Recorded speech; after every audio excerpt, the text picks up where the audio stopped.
want to tell you about a dream I had many years ago. It was a peculiar one. It came back to me in two parts, years apart, and to this day I still think about it. The first encounter with this dream, I must have been around 12 or 13. That in the dream, I appeared much younger, like a little girl.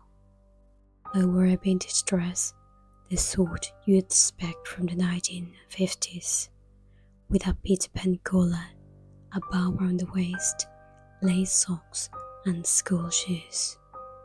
My hair was tied into two cute pigtails, and in my hand I held a red toffee apple. The place itself was odd.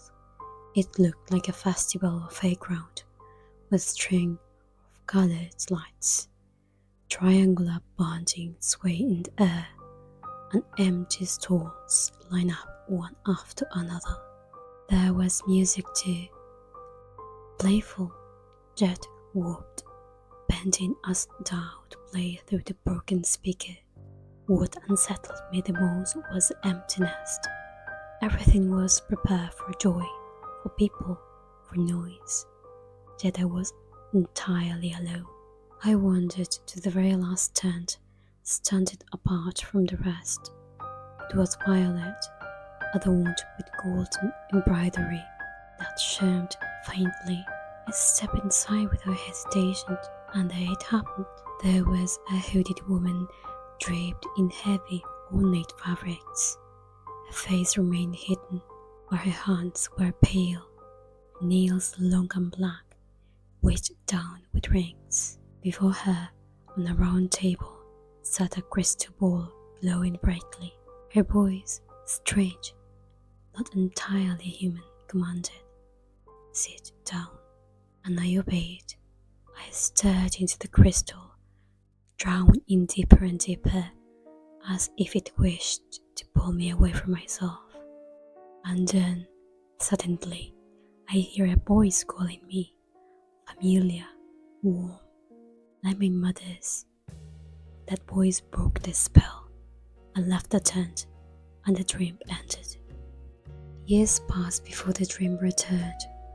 By then, I was a teenager, perhaps 14 or 15. The scene was exactly the same. The odd place, the flickering lights, and the carnival tune. But this time, I could feel it more clearly. The air was heavy, sinister, as if the cheerful facade were merely a mask hiding something darker.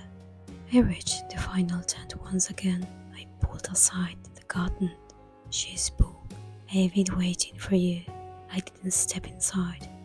Instead, I pulled the curtain shut and woke up. Now I am in my 30s.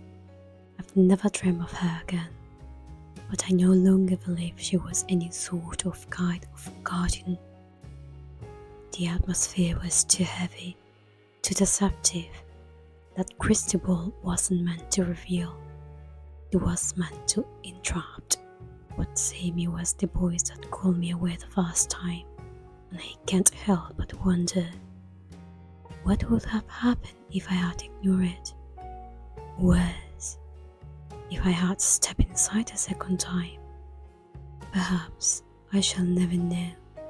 All I do know is this, that woman or entity may still be waiting for me.